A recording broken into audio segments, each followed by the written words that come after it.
উপস্থিত শহীদের পিতা অথবা শহীদের ভাই, আমি অনেকের এখানে দেখতে পাচ্ছি না, দুইজনকে দেখতে পাচ্ছি।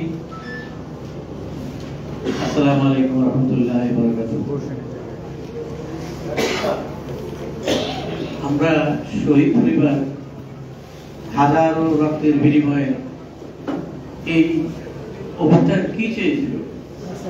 এরা চেয়েছিল দেশে একটা সংস্কার, একটা প্রেসিডেন্সির বিলুপ্তি, এবং এদেশে একটা এই সমস্ত সংস্কারের পরে, বিচারের পরে একটা সুন্দর নির্বাচন হয়ে দেশে একটা শান্তির দেশ প্রতিষ্ঠিত হবে।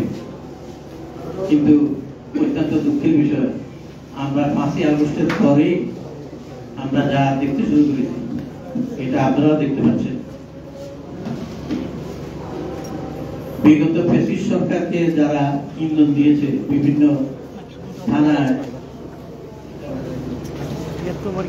এবং সামরিক বেসামরিক প্রশাসন থেকে, আজ পর্যন্ত আমরা যাদের বিরুদ্ধে কেস করছি, আমাদের একজন আসামিকেও ধরা হয়নি। যদি আসামি ধরা না হয় তাহলে আমরা কাদের বিচার করবেন? আসামি ধরা হচ্ছে না, উল্টা আরো আমাদেরকে হুমকি দিচ্ছে আসামিদের পক্ষ থেকে, এবং বিভিন্ন দল থেকেও আমাদেরকে হুমকি দিচ্ছে এই নামগুলি উল্টো করার জন্য কেসের থেকে। তাহলে আমাদের নিরাপত্তাটা কি?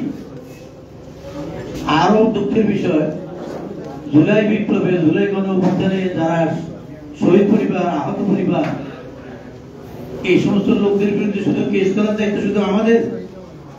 যারা 16 বছর থেকে জেল কাটলো, বিভিন্ন ভাবে মানে তাদের বাড়িঘর ছাড়া হলো, তারা আবার সুন্দর হয়ে বেরিয়ে আসলো, তারা তো একটা কেস করছে বলে আমার মনে হয় না, আমার ধারণা, আমি দেখি না। সুতরাং এই দায়িত্ব কি শুধু আমাদের? এখন আমাদেরকে টার্গেট করা হচ্ছে। কারা করছে আপনারা জানেন, সেই পুলিশ প্রশাসনের তারাই আছে, যারা আমাদের কেসের আয়ু, তারাই আমাদের কেসগুলি তদন্ত করতেছে, রিপোর্ট দিচ্ছে। তাহলে রিপোর্ট আমরা কি পাবো? এবং যারা প্রশাসনে বসে আছে, আগে যারা নির্বাচন ম্যানিপুলেশন করেছে, রাতের ভোট দিনের ভোট রাতে করছে, তারা তো এখন আছে, সেই সমস্ত লোকগুলি তো এখনো আছে। তাহলে আমরা এই 9 মাস পরে বা আরো 3 বছর পরে যদি এই সমস্ত লোকজন জায়গায় থেকে যায়, তাহলে আমরা কি পাবো? এই জাতি কিভাবে বলেন? আমি বেশি সময় বাড়াবো না। আমাকে দায়িত্ব দেওয়া হয়েছে যে এই ফ্যাসিস্ট সরকারের দোষর যারা বিভিন্ন প্রশাসনের বিভিন্ন মন্ত্রণালয়ের বিভিন্ন জায়গায় বসে এখনো উস্কানি দিচ্ছে, সেই নিষিদ্ধ আওয়ামী লীগ, যুবলীগ কিংবা ছাত্রদেরকে এখনো উস্কানি দিচ্ছে। তাদের নাম আমাদের এই বাইরা সংগ্রহ করে তাদের ইতিহাস এখানে দেওয়া হয়েছে। আমি একটি করে তাদের নাম ঘোষণা করতেছি।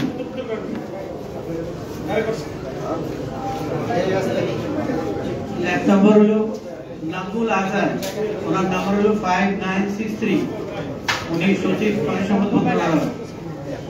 2 নম্বর ফারহানা আহমেদ, 5764, সচিব পানি, পরিবেশ, বন, জলবায়ু মন্ত্রণালয়। 3 নম্বর মোহাম্মদ আমদাদুল্লাহ মিয়া, 5704, সচিব কৃষি মন্ত্রণালয়। এরা কিন্তু এখনো আছে। তাইলে আপনি কার বিরুদ্ধে কি সংগ্রাম করবেন? কার বিরুদ্ধে কি বলবেন? তারা তো এখনো তাদের জায়গায় আছে। মোহাম্মদ ইব্রাহিম, 5652, চেয়ারম্যান, সচিব ভূমি আপিল বোর্ড। দেখেন কত গুরুত্বপূর্ণ পদ, ভূমি আপিল বুঝতে পারছেন তো ভাই? নাজমা মুবারক, 5975, সচিব আর্থিক প্রতিষ্ঠান বিভাগ, অর্থ মন্ত্রণালয়। মোহাম্মদ মুশফিকুর রহমান, 5993, সচিব ডাক ও টেলিভিশন মন্ত্রণালয়। মোহাম্মদ আব্দুর রহমান খান, সচিব আভ্যন্তরীণ বিভাগ। ডক্টর মোহাম্মদ খায়রুজ্জামান, সচিব অর্থ বিভাগ। মোহাম্মদ রুহুল আমিন, সদস্য বাংলাদেশ পরিকল্পনা কমিশন। খুরশেদ ইয়াসমিন, সচিব দুর্নীতি দমন কমিশন।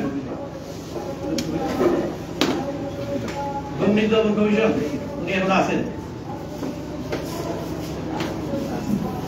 মোহাম্মদ আমনুল্লাহ হাসান, চেয়ারম্যান সচিব বাংলাদেশ পেট্রোলিয়াম কর্পোরেশন।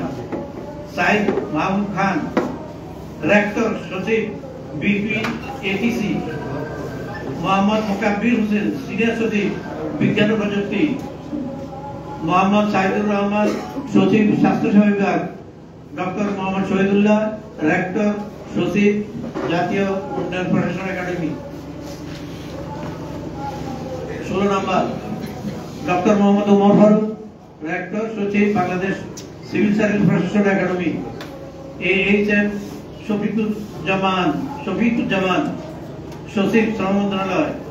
নাসরিন আফরোজ, নির্বাহী চেয়ারম্যান সচিব জাতীয় দক্ষতা উন্নয়ন কর্তৃপক্ষ। 23 শরীফা খান, বিকল্প নির্বাহী পরিচালক সচিব শিশু ব্যাংক। সিদ্দিক জুবায়ের, সিনিয়র সচিব মাধ্যমিক উচ্চ মাধ্যমিক শিক্ষা বোর্ড, শিক্ষা বিভাগ। ডাক্তার মোহাম্মদ সরওয়ার বাড়ি, সচিব স্বাস্থ্য শিক্ষা পরিবার কল্যাণ বিভাগ। জাহেদা পারভীন, সচিব সমন্বয় সংস্কার ও মন্ত্রী পরিষদ বিভাগ। শাহরিয়ার কাদের সিদ্দিকী, সচিব ইআরডি। এএম আকমল হুসাইন, সদস্য সিনিয়র সচিব প্ল্যানিং কমিশন। ইকবাল আব্দুল্লাহ হারুন, সদস্য প্ল্যানিং কমিশন। 30 সচিব জাতীয় পরিকল্পনা সচিব সুকেশ কুমার সরকার, জাতীয় পরিকল্পনা উন্নয়ন একাডেমি। মমতাজ আহমেদ, সিনিয়র সচিব মহিলা শিশু বিষয়। মোহাম্মদ মাহমুদ হুসাইন, সচিব সংযুক্ত প্রধান উপদেষ্টা কার্যালয়। মোহাম্মদ মুস্তাফিজুর রহমান, সচিব দুর্যোগ ব্যবস্থাপনা ত্রাণ মন্ত্রণালয়। মোহাম্মদ সাইদুর রহমান, মহাপরিচালক ভূমি রেকর্ড ও জরিপ দপ্তর। গাজী মোহাম্মদ সাইফুজ্জামান, পরিচালক যুব উন্নয়ন অধিদপ্তর। ডক্টর লিপিকা ভদ্র, চেয়ারম্যান বাংলাদেশ চিনি খাদ্য শিল্প কর্পোরেশন। 37 আব্দুল কাইয়ুম, পরিচালক গ্রেড 1 জাতীয় স্থানীয় সরকার ইনস্টিটিউট। সালেহ আহমদ মুজাফফর, জনশক্তি কর্মসংস্থান ও প্রশিক্ষণ ব্যুরো, চুক্তিভিত্তিক মহাপরিচালক। কেজা খান, মহাপরিচালক গ্রেড 1 মহিলা বিষয়ক অধিদপ্তর। কেয়া খান। ডক্টর মোহাম্মদ মাসরুল আলম, অতিরিক্ত সচিব ও মহাপরিচালক জাতীয় যুব উন্নয়ন ইনস্টিটিউট। মেহেদী হাসান, অতিরিক্ত সচিব economic minister Washington DC. Mohammad Abdur Rauf, সচিব বস্ত্র পাট মন্ত্রণালয়। আব্দুর রউফ, সচিব বস্ত্র পাট মন্ত্রণালয়। 43 কাজী ইনামুল হাসান, পরিচালক সচিব সরকারি কর্মচারী কল্যাণ বোর্ড।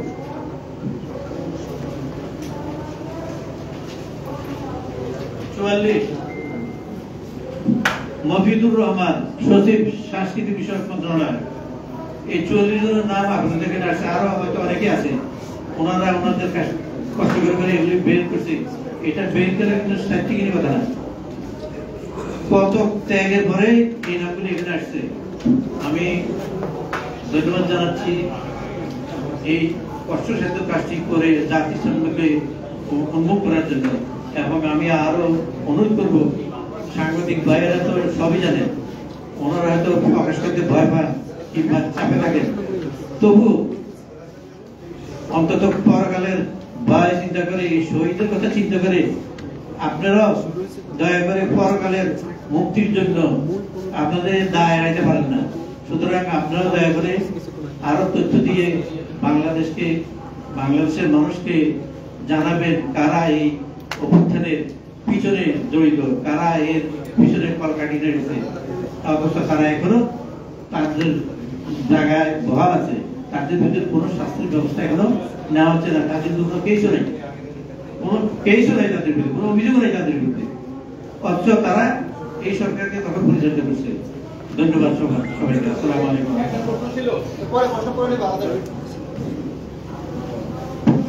ধন্যবাদ জানাচ্ছি শহীদ মুনতাসির রহমান আরিফের সম্মানিত পিতা শ্রদ্ধেয় পিতা গাজীউর রহমানকে এই পর্যায়ে এই প্রকাশ করা তালিকা সম্পর্কে কথা বলার জন্য এবং এই তালিকার মধ্যে থাকা কয়েকজন বেশিরভাগ দর্শকদের আমলনামা আপনাকে জানানোর জন্য আমি অনুরোধ জানাচ্ছি আমাদের একতার বাংলাদেশ সংগঠনের আহ্বায়ক প্লাবন তারিখকে। এর পূর্বে আমি একটা বিষয় একটু ক্লিয়ার করে নিই, সেটা হচ্ছে যে তালিকাটা প্রকাশ করা হয়েছে এটা কিন্তু এখনো কাজ চলমান আছে। যে বা যারা এই প্রিন্সিপালে সহযোগী হবে আমরা তাদের সকলকে জরুরি ঐক্যের পক্ষ থেকে প্রত্যেককে আইডেন্টিফাই করে তাদের বিরুদ্ধে সরকারকে ব্যবস্থা নেওয়ার জন্য আমরা তুলে ধরবো তাদের সামনে। তো এই পর্যায়ে আমি আহ্বান জানাচ্ছি জরুরি ঐক্যের অন্যতম শরিক সংগঠন একতা বাংলাদেশের আহ্বায়ক প্লাবন তারিখকে প্রকাশ করা তালিকা সম্পর্কে কথা বলার জন্য।